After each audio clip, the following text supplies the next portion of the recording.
Hello guys, it is January 22nd. We have a Wednesday NBA 12 game slate, a big one here. It's back to the same old DraftKings editing a lot of these players' positions. A lot of guys that are only getting one position eligibility now. But as usual, let's start off at point guard. It is a big slate here, so a lot of these priced up players, I'm probably not going to try to prioritize. Obviously, if like Westbrook's out or something, Harden, LeBron, AD, one of those types of situations, and yeah, you're gonna have to prioritize it. But as of now, on the night before that I'm recording this, we don't really have a whole lot of injuries to work with. So point guard Trae Young, 9,500 against the Clippers. I think he's in play for tournaments. Cash currently not gonna be in there for me. Just without Kawhi Leonard, because he doesn't play on back-to-backs here. Clippers are gonna be on one. It just takes a whole lot off of their defense. The Hawks definitely do play a whole lot better at home. Hawks should be at full strength here with the Clippers without possibly Paul George and Kawhi. And that's just going to mean that the Clippers aren't going to have as much firepower, and this game should definitely be close. Trae Young, he's a guy that has been above 10K recently. He's at 9,500. He always gets big minutes no matter what the score is, so he's always going to be in play.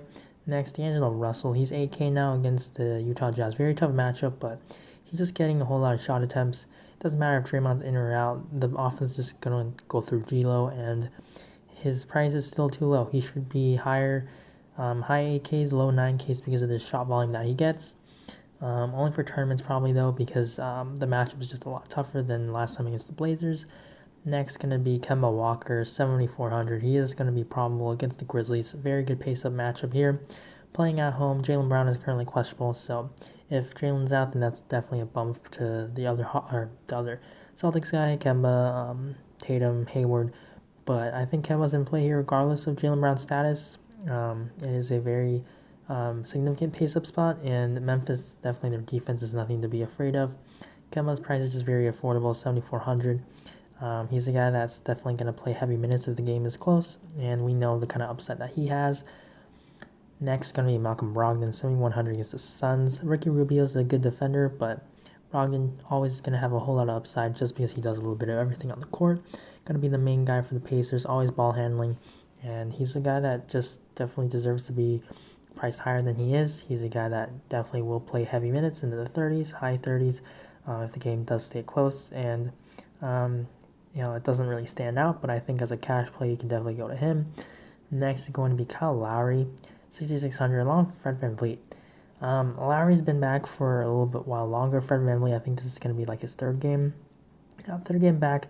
Something to know for all these Raptors is looking at their minutes, you're going to see all these guys playing in the mid to high 20s. And I think that people are going to say that they're all on a miss restriction, which is true because like Siakam, he's been limited to 30 minutes, and they've said that Marcus Gasol, which they've said he's been limited, but he actually has some games where he's played over 30, including like the first game where he played 33.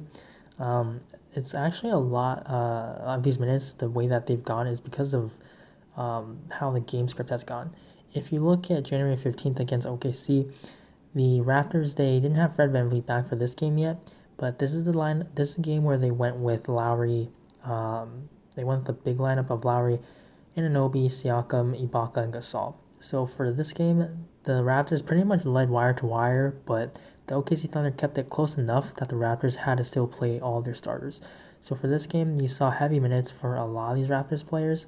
OG had 38, Lowry played 32, so a lot of heavy minutes for these guys.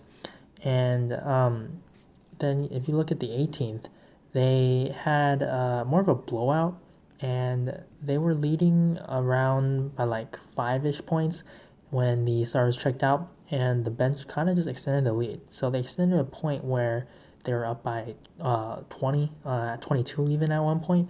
And so when that was the case, the Raptors could just let their bench play, and they brought in like the end of the bench guys as well to close the game. So only Kyle Lowry came back in and played he played almost 2 minutes.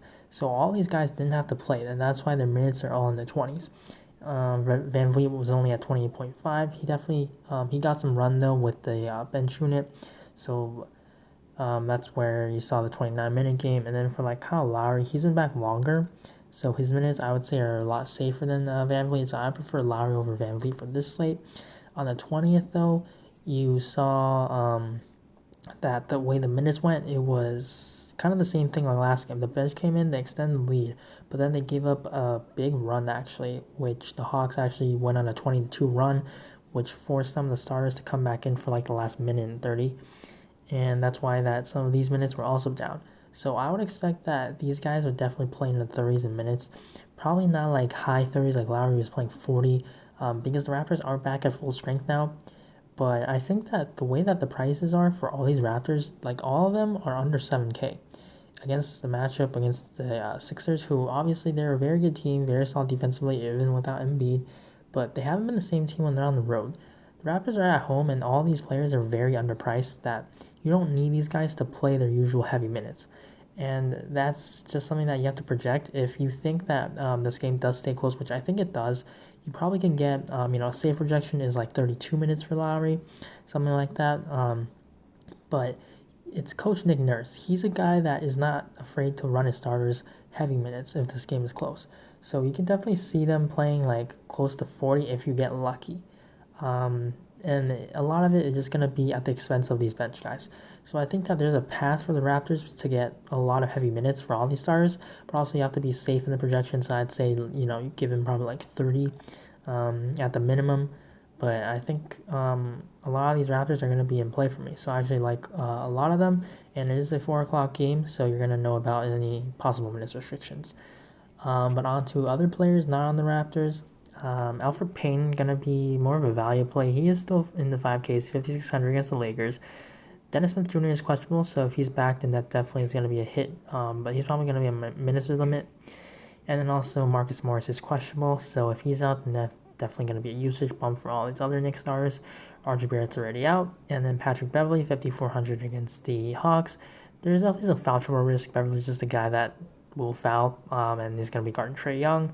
But it's a back-to-back. Patrick Beverley has missed a few of them, so there's a chance that he could sit out. But I definitely, like, if Kawhi, which he should be out on this back-to-back, it's going to be a whole lot more usage for all these guys. So Beverley's going to be definitely in play in a very fast-paced matchup. Next, going to be DeJounte Murray, 5,200 against the Pelicans. Just a very good matchup, pace, defense, everything. Very much in favor of the Spurs here. Zion is back, but Murray, 5,200. If he gets his minutes, he has a whole lot of upside just because he's able to do everything on the court. And it's a very solid matchup. Pelicans give up a whole lot of points to opposing point guards. And then Thomas Satoransky, 4,900 against the Wolves.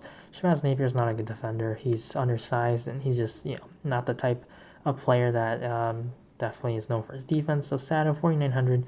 His minutes are inconsistent, but in some games where he plays well, he definitely can get heavy 30s in minutes. And he's a guy that does a little bit of everything as well. Definitely want to take him in tournaments only. But for a 12-game slate, definitely you don't need to take a whole lot of him. I think fading him isn't out of the question, but he's just a guy that definitely has upside. On to shooting guard, James Harden, 11.2. It does seem a little bit cheap. He hasn't been playing well at all, but you definitely feel like with the way that he's been playing, as good of a player as Harden is, he definitely is going to have a game soon where he just breaks out. He's been shooting so poorly, but even a matchup which is very tough against the Nuggets, very good defensive team, even with Gary Harris out, who's currently questionable. Harden, he's just a guy that has enormous upside, one of the highest upsides in the whole NBA, and it feels like it's a matter of time before James Harden has one of those monster games. So it is a 12-game slate, so I'm not going to prioritize Harden, but you just know that this is a guy that's probably going to be lower owned than he should be because it is a 12-game slate, and he's just a guy that has insane upside. Next, going to be Lou Williams, 7,300 without Kawhi. It's just going to be a very good matchup for these Clippers because if Paul George and Kawhi are out, then it's going to be all Lou Will, Montrezl Harrell. It's probably going to be some extra shots for guys like Landry Shamet. 7,300, his price is up, but he definitely deserves it. He should be like an 8K player if all those guys are out for the Clippers. And it is an excellent matchup. Bradley Beal, 7,200 against the Miami Heat.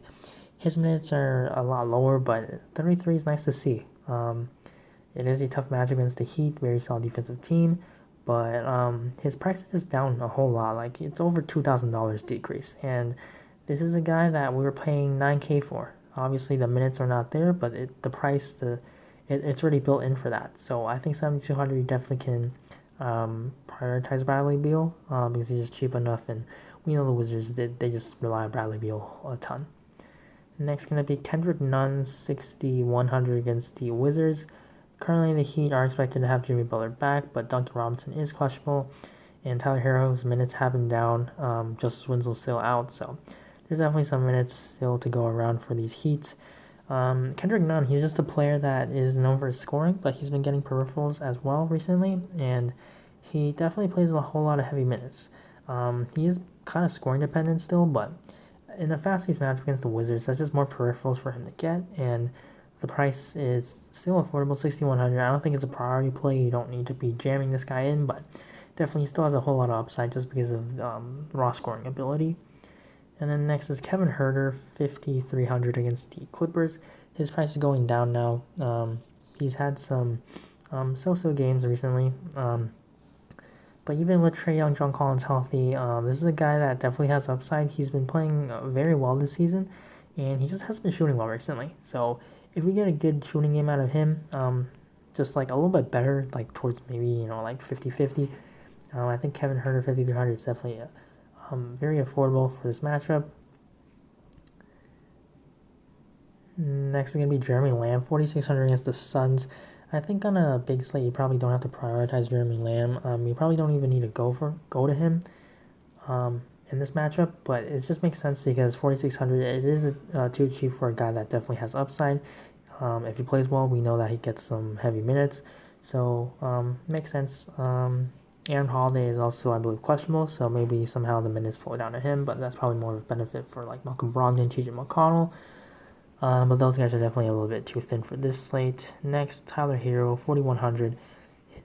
He's had a knee injury, and it's probably bothering him. That's why his minutes have been down. But if he's good to go here, I expect him to play his usual 20s a minutes, and his price is 4,100. Very cheap, and also in a very terrific spot against the Wizards. On to small forward, you have LeBron against the Knicks at Madison Square Garden. So there's always that narrative, but I feel like I'd just rather go at the James Harden for the upside now with AD back. So LeBron definitely going to be in play, but I just feel like there's other guys that I can get to more so that I want to spend my salary on or just kind of save for someone else. Next one's Jimmy Butler, 8,500.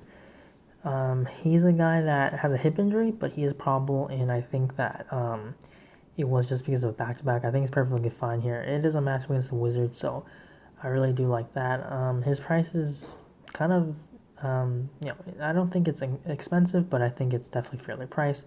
He's a guy that definitely is able to do a whole lot, like on both ends of the court. It's a terrific matchup, so that's why I really like Jimmy Butler. He's always going to be a guy that just is able to produce in a multiple amount of ways, but I do probably prefer Bam Adebayo just because the rebounds are a bit more consistent, and he's a very good passer for his size. But definitely go to Jimmy Butler if you want. I would say more of the upside. I think Bam is just a little bit more consistent. Next, DeMar DeRozan at 8,200. He's just been so consistent. Heavy minutes. He's been doing everything for this team, and it's just an amazing spot here. Against the Pelicans, who plays so fast, and now with Zion back, they probably play even faster. I don't know how that's even possible, but DeMar DeRozan, he's just been playing out of his mind. I understand that he definitely can't sustain his shooting ability the way that he's been playing, but I mean, he went 5 for 15 last game, he still had 44.8. Like, he's getting a lot of peripherals, he's been ball handling a whole lot, and they just leaned on him more than over Aldridge. So DeRozan's price is up, but he's just definitely deserves it. Next, Will Barnes, 7,400 against the Rockets. The Rockets just don't play defense at all, and they are just so bad. If you watch them play like defensively, they allow pretty much everything. And if Jamal Murray were to miss, Will Barnes is going to have to take a whole lot more of a role for this team, and he's a guy that can put up crazy numbers, like near triple-double numbers. His price is definitely up, 7,400, but he usually plays some heavy minutes, and he's a guy that's been rebounding really well this season. Without Murray, he's going to have to handle the ball a whole lot more along with Jokic. So in a game where it should be pretty high scoring, Nuggets are getting paced up. I do like Will Barnes quite a bit. And then Gordon Hayward, he is just too cheap. I think even if all these Celtics are healthy, Hayward's still in play just because he should be in the mid sixes. A guy like Gordon Hayward with his talent level, he definitely should be more expensive. This is a very good pace-up matchup. Memphis isn't a good defensive team, so I like Gordon Hayward. He just seems a little bit cheap here. And then Joe Ingles, 5,300 against the Warriors. He's been doing everything. Mike Conley is still on a minutes restriction. So Joe Ingles probably is going to still play some pretty heavy minutes. It was a blowout last time, so he didn't reach into the 30s, but this guy is just doing everything for the Jazz right now. He doesn't even need to like take or make a whole lot of shots. He's just the guy that is able to get you pretty much safely 5x every game right now. And it is a terrific matchup. You can play him in a whole lot of different positions. Excellent cash play. Next is going to be Jay Crowder. He's kind of cheap. He definitely lost power forward eligibility, but he's still cheap, 4,500. He was a Celtic back then, so if you want to go into that revenge thing. But Crowder, his minutes have a little bit been inconsistent, but we know he has upside. He has 30 plus upside. That 62 game was definitely crazy, but he hasn't been shooting well. He's usually a pretty good rebounder, good defender, so I think that at 4,500 definitely makes sense for a value play. And then next, OG Anunoby, kind of like a typical, pretty similar to Jay Crowder, although OG, I would say he's a better three-point shooter. He's just a guy that also is a phenomenal defender, also rebounds well. But there's still a lot more mouths to feed on this Raptors team now that they're all healthy. But OG's a guy that if he's playing well, he's going to play heavy 30s and minutes. And he's just cheap, 4,200. His price was in the 5Ks earlier. And now his minutes have been down because of like play and blowouts, all of that. So in a matchup where they're definitely going to need OG's defense, I can definitely see him playing in the 30s and minutes. Other guys, Mo Harkless, he's going to be playing Monday night against the Mavericks, and he's going to be back. So if Kawhi Leonard were to miss tomorrow, I would definitely expect Harkless to pick up the start, get some more minutes, and is he definitely a very good matchup against the Hawks. And then if you're going all the way down, there's Dort from OKC if he gets another start, but just know that he's not very like a consistent producer. I would probably compare him to a guy like Wes Iwundu, just a guy that is going to get some minutes, going to start, but usually doesn't do a whole lot on the court. Now on to power forward, Domantas Sabonis, 7,900. He was in a blowout and he had foul trouble, so his recent games haven't been that great, but we know Sabonis has been one of the most consistent players this season, so I like Sabonis, 7,900. Every time that he's under 8K, regardless of the matchup, I really like him. Sure, the Suns, they're not a bad defensive team, but they certainly aren't a good one either, so I like Sabonis. He's just a guy that usually gets you a double-double at the least, and he's just too cheap right now. Next, Julius Randle, 7,600. He's actually played pretty decently against LeBron, and I would like him even more if Marcus Morris were to be out, just because it's going to be a usage bump for Randle. But if the game is close, he's going to play mid-30s and minutes, and we know he has a double-double upside, and he's just a very good player for these Knicks where they're going to need his offense. Next, John Collins. He seems too cheap, 7,100 against the Clippers, where they've gotten beat by a lot of big men in the past. And John Collins, he finally got up to 37 minutes, so it is very encouraging to see. Knowing that his minutes are going to be there in the matchup where probably the Clippers are going to be a lot worse defensively than they usually are. I like Collins probably for a double-double. He just is way too cheap. Going to be one of the more popular plays probably on this slate. Next, Pascal Siakam, 6,900. The minutes are still a bit of a concern. You don't know if he's going to go over 30 minutes, but if he's not on restriction anymore, I definitely like him because it is a match against the Sixers where they're going to need their starters a whole lot more. They're probably going to rely on them more, so I would expect them to probably play over 30 minutes finally in this one. It is his 5th game back, or 6th game actually, so I think that you can definitely see Nick Nurse kind of loosening that restriction, and his price is just going down because of the restriction where finally maybe now he's not on it and you're going to get him at a discount. So I like Siakam quite a bit also because he is finally back starting at power forward. It's going to be more rebounding opportunities for him. Next, LaMarcus Aldridge, 6,800, just because of the pace. If Aldridge decides to be aggressive, which when he is, he's one of the most unguardable players in the post in the NBA, and he's too cheap, 6,800. We've seen him put up very strong numbers. He usually gets you 5x. Going to be a very good cash play. Definitely has tournament upside as well in one of the best matchups that you can get for any NBA team. And then Zion Williamson gonna be making his NBA debut. Depending on his minutes, whether he starts and all of that, he could be chalky just because of his name, but he is 5K. So if he's like limited to say 30 minutes, I think you definitely play him. He's a guy that it's gonna be his first game, so it's probably gonna be some like jitters for a young guy like him. But I mean 5K for which I mean we've all heard about Zion's potential. If he's able to play, I think 25 minutes even, it definitely makes him appealing. I think a point per minute is definitely something that Zion can do, like even right now. So 5K, I think he's in play if he's playing at least 25 minutes. Next is going to be Nicola Melli if Favors and Okafor are out, as well as Jackson Hayes, who's at center. But Melli played pretty much backup center for Jackson Hayes last time. It is a matchup where I expect them to have to play Jackson Hayes more, so it's a little bit concerning for Melli, just because of Aldridge's size. But I think Melli is still in play, but he's going to get minutes, especially if he's going to be the only other big man if Favors and Okafor are out. So he still is in play. And then Derrick Jones Jr., he is 3,900. Probably going to be getting a boost if Duncan Robinson is out, who is currently questionable, but this is just the kind of matchup where you want to roster Derrick Jones Jr. He's a guy that excels in fast-paced games just because of his athleticism. He's a guy that relies a lot on defensive stats. So Washington, they play fast. They do turn the ball over quite a bit. There's definitely a whole lot of steals and blocks that he can get to help his value. And this is a matchup where the Wizards usually do go kind of small. So I would expect Myers Leonard probably not to see a whole lot of minutes. They play more DJJ in this one, probably high 20s in minutes at least, maybe possible even into the 30s. So I like his price. He's definitely a little bit too cheap in my opinion. Now finally on to center, Karl-Anthony Towns. He's 10.4K. His minutes are finally up, and it's one of the best matchups you can get for a center against the Bulls, where we know their weakness is inside. Towns is a guy that has massive upside because of just the usage and the talent that he has. 10.4K gonna be in play. I think I'd probably play him over LeBron.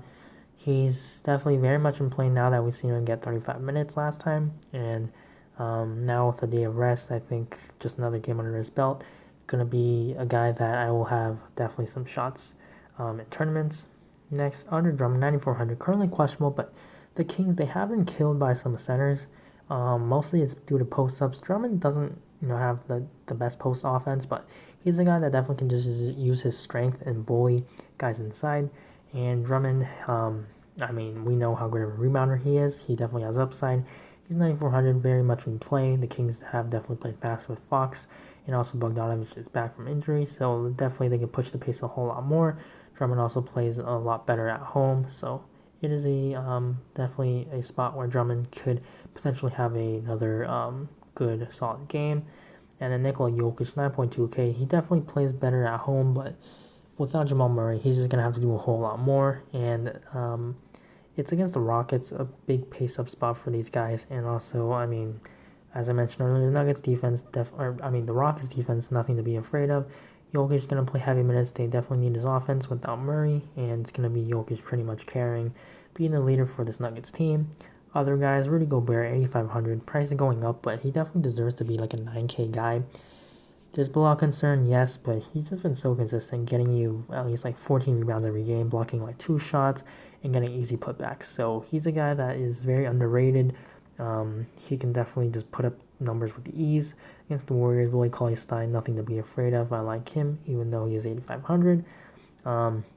He's just always so consistent. Bam Adebayo, 8,400. I'd say he has probably more upside because of the matchup. He's a guy that gets a lot more assists, more offensive game, and he's a guy that plays similar minutes, but he definitely has the ceiling to play over 40 minutes.